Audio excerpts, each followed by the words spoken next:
Hi, it's MJ Callaway here, coming from my tiny bounce up studio. And today I have a very special guest that I can't wait until you meet. And her name is Susan Frew. And she is the epitome of bounce up. And that's one of the reasons why I wanted to share her story with you. So, welcome, Susan, to the Bounce Up Studio. Thank you, MJ. I'm so honored to be here. Thank you so much for inviting me. Susan, when we talked, I think it was back in January, we met through an organization called NSA, National Speakers Association, and their Power Women Club. And you shared a story that I was just blown away by. But before we start that, going into that path, that journey, I'd love for you to share a little bit about yourself and your company with my audience, please. Sure. Well, my background was in corporate America for a long time. I started out as an account executive for AT&T Wireless in New York City, then ended up getting promoted and transferred to Denver. And then I was actually out of the United States for 2 years.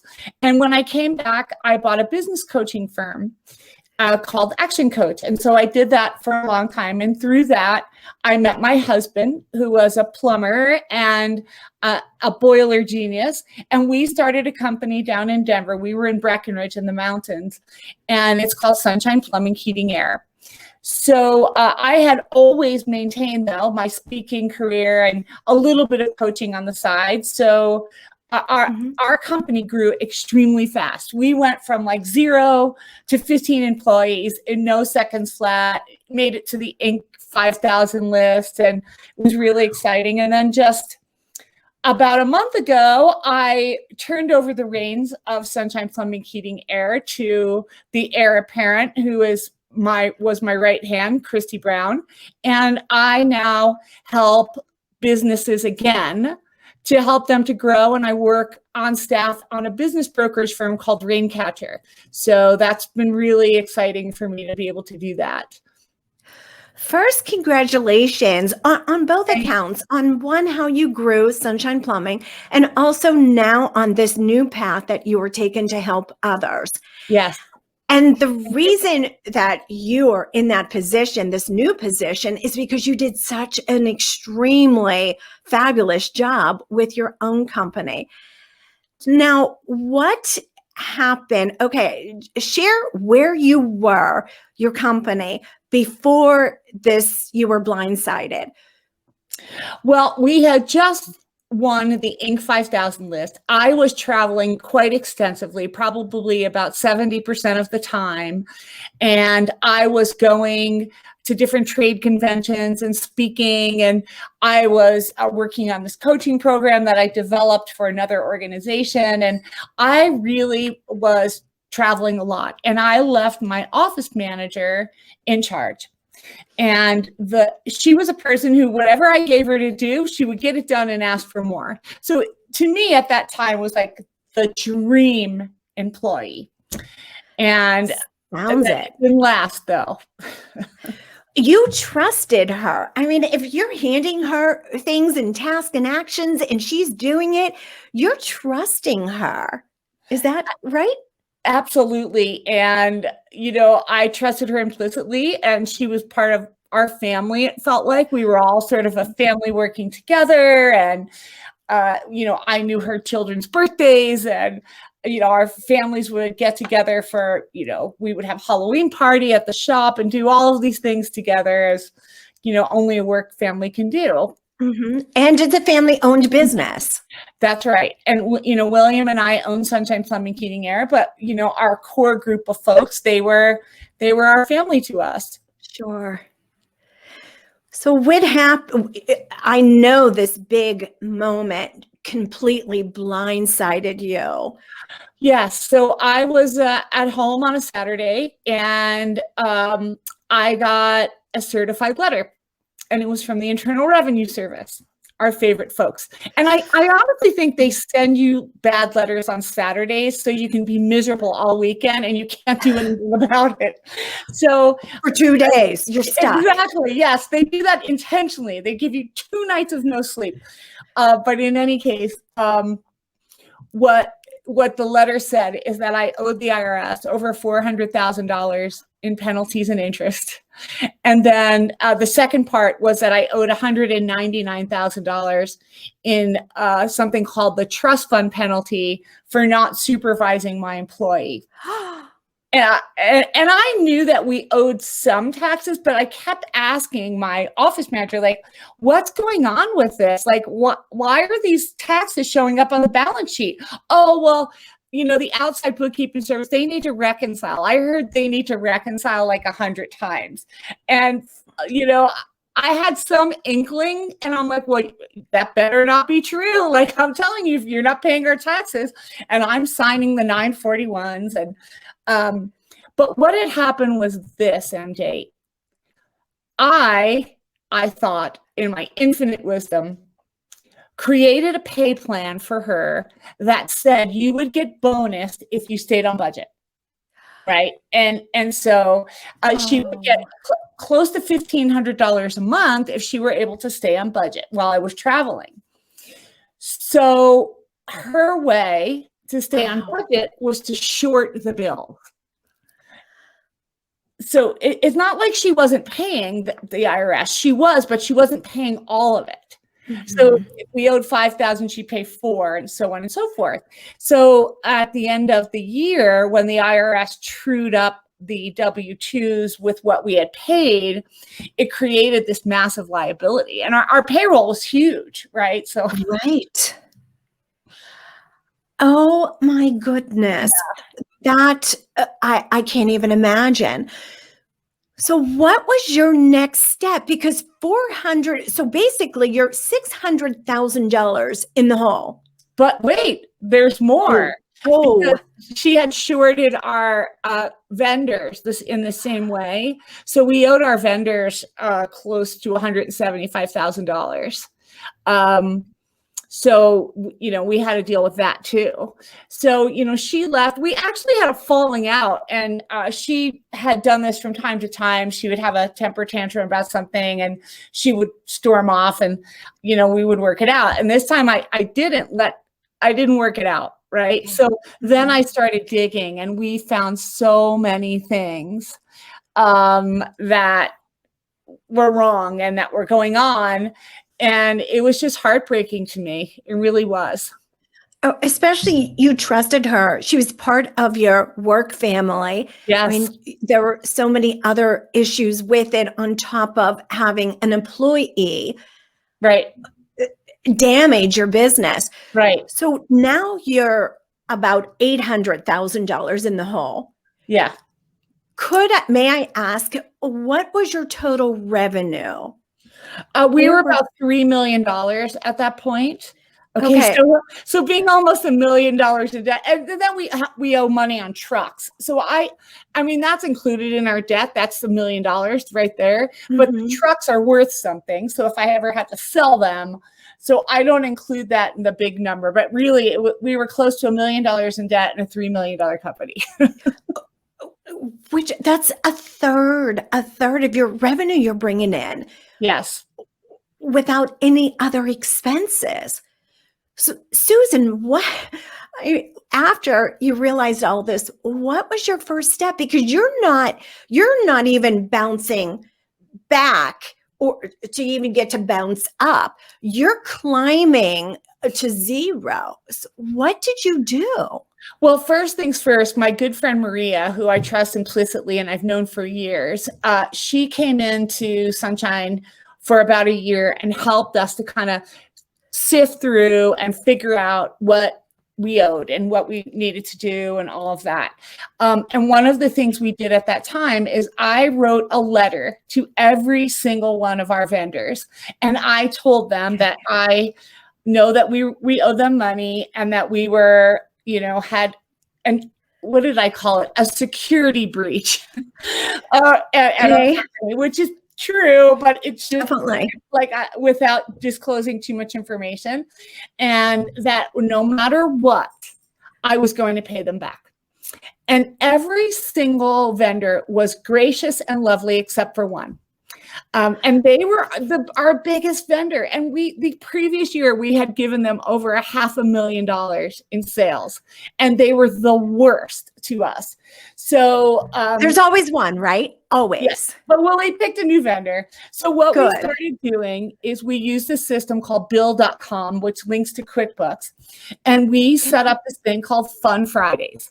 So every Friday, whatever we could scrape together, even if it was $25, we would send it to all the vendors. Everyone would get something every Friday. And we made it into a game. And we had these flip charts and whiteboards. But another thing we did, MJ, which is totally crazy, is we had this big office on the highway, 5,000 square foot building, lighted sign. Like, it was amazing. Had this huge lot. All of our friends parked their RVs there. Like, it was Egoville, right? Like, here's my company. We moved out of that building and we moved into my basement. Oh, that's a huge change. Yes. And in many ways. We did have to get a shop, which we put down into the a little closer to Denver, which in theory now that's actually a much better location. And my office folks love being here in the basement. I'm cooking them corned beef and cabbage today. And we have dogs, and we foster dogs. We lots of time have an extra one, and it's just created this really cool environment here. Oh, talk about a work culture. I love the steps that you had taken. First, you wrote a letter, and I love the security breach. And you're right, it was a security breach. So that was your first step. You owned up to what had happened. The second one, was it Fun Friday? Fun Fridays. That's when we would pay money. So we made it into a game. A game. Yeah. Which is awesome. And then you did what really had to take you back a step, because people grow their business and move up. And then you had to go all the way back to working at home. Yeah. So what year was this? We moved into the house in September of 2019. Yeah. So it's been that long, and we have, and I'll save the punchline for whenever you're ready. What happens next? Okay. So with that, so those three, and they're great steps. So which is great for our viewers, taking the ownership, coming up with a way to take that action, but you did it in a fun way. Yeah. And then looking at your expenses.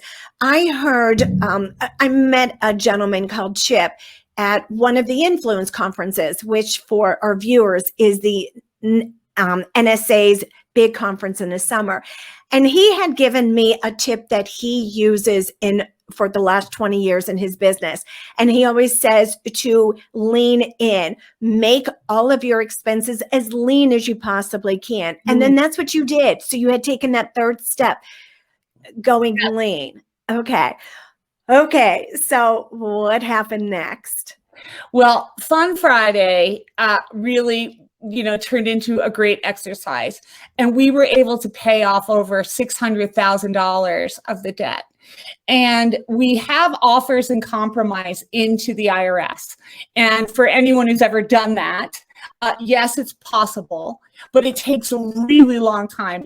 And then COVID happened. So, if you thought the IRS was slow before, now make all the IRS people work from home and try to get something done, right? Because the mail's going to their office and they're working from home and split swing shifts. And then all these stimulus checks, which I imagine, like in my mind, they pull everybody off whatever they're working on and start working on that. So that's something that we did. And, we will, this is my plan, that we will be completely out of debt by the end of 2022. So that's the plan. And then, and we're starting to grow around, but I forgot to mention this part, which is pretty important. We lost 10 of our technicians. Oh, during that time, like a little bit at a time. They just started losing confidence in the fact that I could turn it around, and they didn't believe that we could. And they were feeling the pinch, right? So they'd go to vendors, and our credit cards wouldn't work, or our credit line would be suspended, or they didn't have all the parts they needed on their trucks, or the registration was behind. Like, all of these horrible things were happening, and they lost confidence and they left. So we had to start all over again. Wow. So on top of having to deal with a huge debt, you also had to deal with all of the extras on the daily operations. Mm-hmm. Your staff and you, and losing 10 technicians, because it's hard to find a technician who is good. Yes, absolutely. It was extremely difficult. And then, our big shop really helped us to attract some really good talent, right? Because we looked extremely successful. We were this big shop on the highway. Everyone knew who we were. We had great reviews, all of the above. And moving, out of there and then into our little shop, the talent's kind of looking around going, I don't know if I want to work here or not, Right. Well, and then too, they have the stigma of working for Sunshine that's going through all these issues. That could have been another piece of it. Yeah, I mean, rumors spread, and even at the parts houses, they gossip, right? Sure. So I'm sure that, anyone who's saying, oh, I'm thinking about going to work for Sunshine, the guy behind the counter is going, no, don't do it. I think they're going down. Good luck getting a paycheck. But we never missed anyone's paycheck. I mean, mine missed my paycheck. Sure. Paycheck, but never, ever an employee. But one of the ways, too, that we got out of this debt was we used Profit First. And we did the Profit First system. And I ultimately became a Profit First coach because I was so impressed with the system that I became very mission driven on helping other people to get through their hell, if you will. Mm-hmm. And it was definitely hell. So before I ask you a few questions about Profit First, when did you find out? Because for our audience, I want to give a time frame. So I know you sold the building and moved into your home September of 2019. When did you finally realize how far you had been blindsided? Well, she left in the middle of 2018. Okay. So that's when my friend Maria came on to help us through. So she kind of came on in August of 2018. So that whole year, August 2018 to September 2019, I mean, it was just constantly peeling back the onion and finding more stuff, like bad stuff. And we just kept taking the hits, we were like, I felt like we were a punching bag, but we kept bouncing back up, Definitely. You definitely did.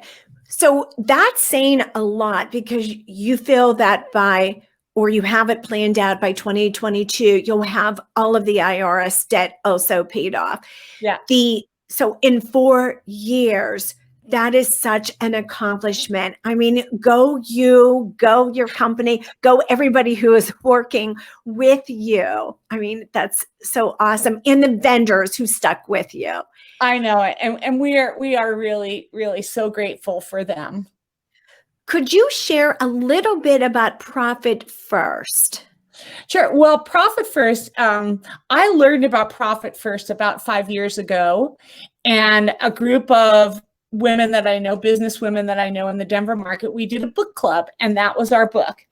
Okay. And what Profit First does is it helps entrepreneurs to shrink their operational expenses and take their profit off the top and to set up separate bank accounts. So it's like the old fashioned envelope system that your grandma used to use, but Sure. it's applied in your business and using different bank accounts. And then you offload the money into a bank that's far away or online or what have you, very difficult to get back. So you're putting your money into a vault. And then at the end of the quarter, you get to enjoy your profit, but you're also saving money for taxes so that you as a person don't have to pay taxes on money that you earn through the company. You're putting profit away. You're making sure that you've got your owner's compensation, and you've got rainy day money sitting over there. And it changed the world for us, because even if in the beginning we were only able to eke away just like 1%, we were able to do it, and it became so rewarding. And the rule on Profit First is your profit distribution you get every quarter. However, if you are carrying debt, you have to use the lion's share of that for debt first, and then you still get a piece of it to enjoy and to celebrate. What a great system. And it is a book called Profit First. It is, and it's written by a gentleman named Mike Michalowicz, which is hard to spell. So if you're looking for information on it, you can just go to Profit First or just Google it, and you'll find all kinds of things and free resources and what have you. Thank you for that nugget. As we go to wrap up, Susan, is there anything else that you would like to share or say? I mean, I am in awe of how you have bounced up. Well, thank you, MJ. So the end of the story is this. We got through this, and in the meantime, one of my most loyal employees who's been through all of this with us, who was she started as a dispatcher. She moved into the office manager role. A month ago, I made her general manager. And I took a partnership position with an organization called Raincatcher, who I've been working peripherally with for the last year or so. We've been doing speaking engagements at conferences and things like that together. And so now Christy is general manager, and I am on staff at Raincatcher, and I help businesses to grow and to get prepared for sale. And that's what Raincatcher does. They're a national business brokerage firm. So that's what I do now. I'm not a broker, but I run the coaching division. And I also am their professional speaker. So when we go to conferences or conventions together, I will do a topic at a convention I will speak about. A lot of times I'll tell this story and how we got out of it. A lot of people in today's environment want to hear a story like this, that we got through it, and there's a way out. You just need a plan, right? Right. It's such an inspirational story. I mean, there's so much to it. Now, I know you have a book, so if you can share your book title with our audience. Sure. My book is called Compete on Awesome, Not on Price, which is actually the keynote that I was doing for a while there. And while all of this shenanigans was going on at home, it became to the point where I could not deliver that keynote anymore because my heart was breaking that I wasn't being genuine and I wasn't telling the whole story. So I was able to then, get through that. And now I have a new story that I talk about. So I tell everything. I pull back the curtain. I tell everyone the story. And what an amazing journey. I mean, so you can help so many people. That's what I love about your story. That's why I wanted to share it with my audience. Thank you, MJ. Sure. Susan, how can someone get a hold of you? Email is probably best right now. It's susan@raincatcher.com. Super simple. Or I have all different kinds of websites out there right now. So if you just put Susan Frew into the search bar, you will find me. And she is on LinkedIn also. I am. Can connect with her there. So Susan, thank you so much. You have been such a delight. What I love so much is you had such systems in place after you've been blindsided so that you could get out of it and you could bounce up. Yes. All right, everyone, that's it for today's episode. And remember to make it a bounce up day.